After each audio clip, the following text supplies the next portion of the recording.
হাতে গোনা কয়েকদিন বাদেই লোকসভা নির্বাচন শুরু। প্রথম দফায় আগামী 19শে এপ্রিল ভোট হবে কোচবিহার, আলিপুরদুয়ার ও জলপাইগুড়ি জেলায়। এবার চালু হয়েছে বাড়িতে বসে ভোট দান বা হোম ভোটিং প্রসেস। প্রথম দফার ক্ষেত্রে গত 5ই এপ্রিল থেকে শুরু হয়েছে বাড়িতে গিয়ে ভোট নেওয়ার পর্ব। চলবে আগামী 14ই এপ্রিল পর্যন্ত। উত্তরবঙ্গের 3 জেলার সঙ্গে জলপাইগুড়ির রাজগঞ্জ ব্লকেও হোম ভোটিং প্রসেস চলছে।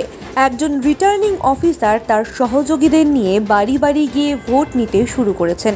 সোমবার এরকম ভোট নিতে দেখা গেল রাজগঞ্জের শাহুডাঙ্গি এলাকায়। জানা গিয়েছে 85 বছর বয়সের বেশি প্রবীণরা এবং অন্তত 40% প্রতিবন্ধকতা যুক্ত ব্যক্তি, পুলিশ, দমকল, রেলকর্মী সহ এই ধরনের 18টি জরুরি পরিষেবার সঙ্গে যুক্ত লোকজন এই সুযোগ পাবেন। যারা বাড়ি বসে ভোট দিতে চান তাদেরকে আগাম নির্দিষ্ট ফরমায় আবেদন করতে হবে। সেই আবেদন গৃহীত হলে 2 জন নির্বাচনী অফিসার যাবেন ভোট গ্রহণ করতে। এদের মধ্যে একজন রিটার্নিং অফিসার, একজন ভিডিওগ্রাফার এবং নিরাপত্তা রক্ষী থাকবেন।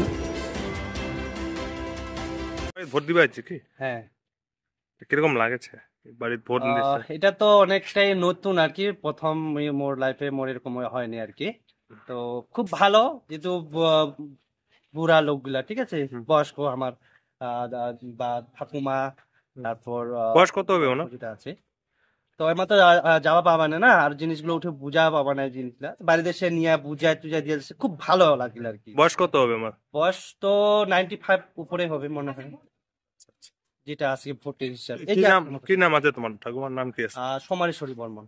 আর জাহানের নাম কি তোমার? এটা ভেলকি পাড়া করছে।